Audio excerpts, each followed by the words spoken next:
Good evening and thanks for joining us. I'm Mitchell Ringos. We start with an update on the fatal crash that took place on Highway 17 between Chappaqua and Ignace on Friday. Ontario Provincial Police say they responded to the crash involving two vehicles at 2:30 p.m., which led to one individual being pronounced deceased at the scene, with a second individual succumbing to their injuries at the hospital. The highway reopened yesterday morning, and anyone with information on the crash is asked to contact OPP or Crime Stoppers. Thunder Bay City Council will hear a feasibility study presentation at tomorrow night's meeting for the Waterfront Trail expansion. The proposed 13.5-kilometer expansion multi-use trail would run from Fisherman's Park to the Jackknife Bridge. Estimates have the trail drawing nearly 8,000 visitors a year, generating close to $800,000 in economic impact. The trail is expected to cost over $20 million and take more than a decade to build. Team lead Warren Philp is confident funding can come from all levels of government. The city would make a one-third commitment to a phase one development of this trail that would have to be matched by the province and feds. We've talked to provincial bureaucrats, federal bureaucrats, and at the political level we've been in conversation as well. Everybody seems to like this project. The feasibility study that Council will hear tomorrow was commissioned by Destination Northern Ontario. The study does mention some challenges, including needing to negotiate with multiple property owners along the route.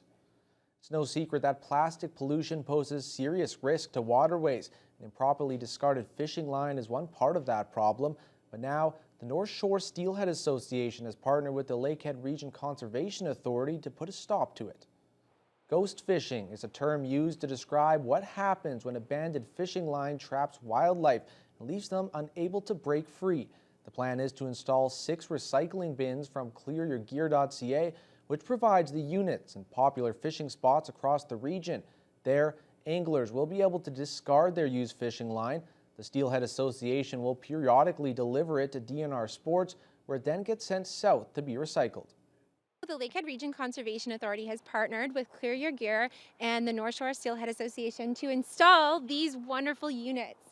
So the intent of these is to recycle fishing line. So anglers who are on the river, perhaps you get snagged, perhaps you get a bird's nest, instead of it ending up into the environment to become a hazard or an entanglement hazard to fish and wildlife, you can put it in this receptacle here, and then we will come out and take the fishing line and it ends up getting recycled. You know, you take off these rat's nests out of your reel or whatever amount of line you need to strip off your reel, and you stuff it in your pocket and you hope to bring it home with you.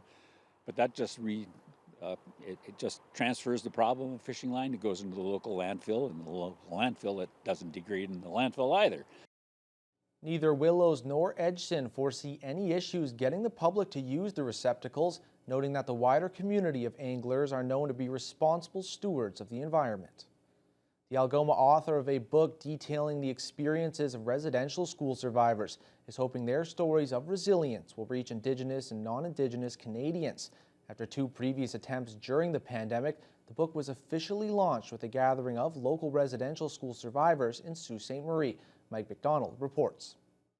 One of the girls has tears dripping from her face. Minadu Bamasing Bamadzuin, reclaiming, reconnecting, and demystifying resiliency as life force energy for residential school survivors, is the culmination of 25 years of work by author Teresa Turmel. I interviewed 13 of them about if they thought they were resilient and what were the different strategies and techniques that they employed to continue to make it through residential school. Turmel says the release of her book is timely given the appearance of residential school denial on various media platforms. I've seen on TV how individuals are saying, they're saying that there's these anomalies in the ground, but where are the bodies? Where are the bones? They think we should just go and dig them all up just to prove to them that it happened. We know it happened. Turmel says although the subject matter might be difficult to process, she believes everyone should hear these stories. Some people find it difficult to read, but I think everybody should really know exactly what happened to, our people at these schools. And the survivors, they don't hold back. They tell you exactly what happened to them, what affected them, what still affects them today. Trammell says she's in the process of donating her book to libraries in the hopes of sharing the stories of residential school survivors with a wider audience. Mike McDonald, CTV News, Sault Ste. Marie.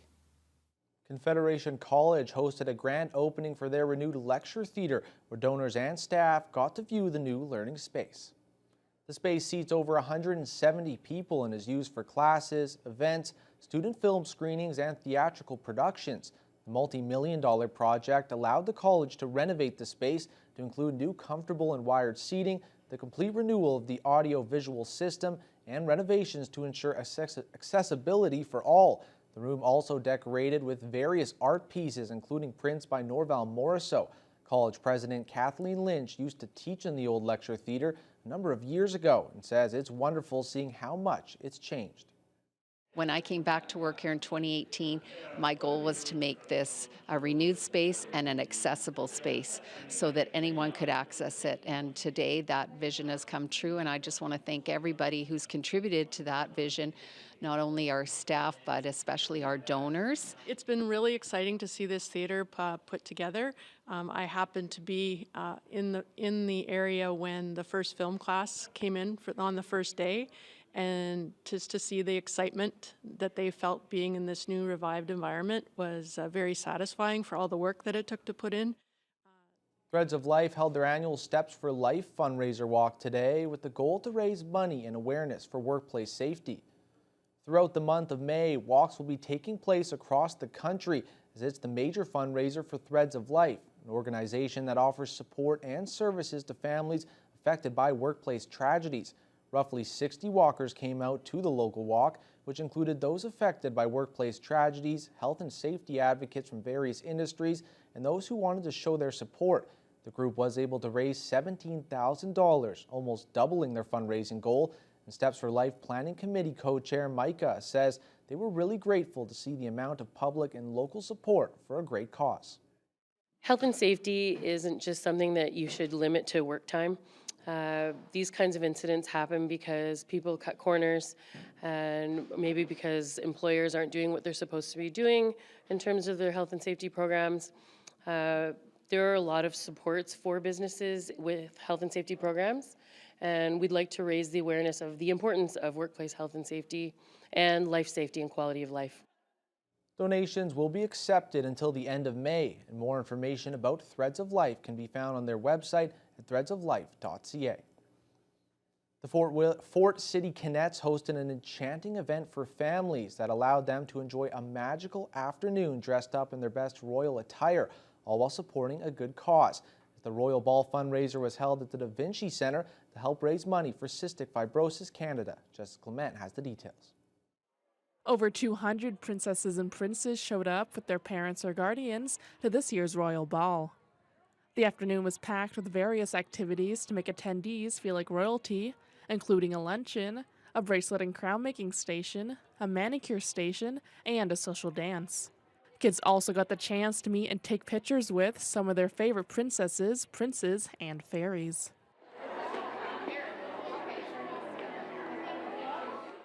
And with so many activities, many of the princes and princesses found it hard to pick a favorite. Probably the nails, kind of like where you can get your nails done. My favorite part is probably Sunday. Is getting stuff over there. The prizes over there? Yeah. I don't know. All of it? Yeah. Talking to the princesses. The event was held in support of Cystic Fibrosis Canada and the Fort City Cadets. Event chair Barbara Thomson says cystic fibrosis is the most common fatal genetic disease affecting Canadian children and young adults, and it currently has no cure. Cystic fibrosis is a rare disease that is afflicted by 4,500 people in Canada, but it's been declared rare. Treatment, there is a new treatment out, a new drug, and unfortunately, the price of the drug is $300,000 per patient. So you can understand that fundraising is going on right across Canada.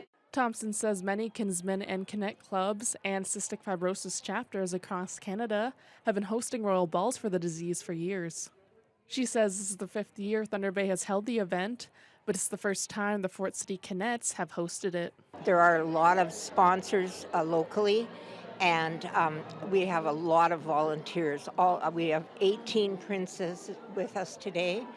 They are girls and guys that have done this for about 5 years, but this is the first time that it's being done by the Connect Club of Thunder Bay, Fort City. More information about cystic fibrosis and how to donate can be found online at cysticfibrosis.ca. Jessica Clement, TBT News.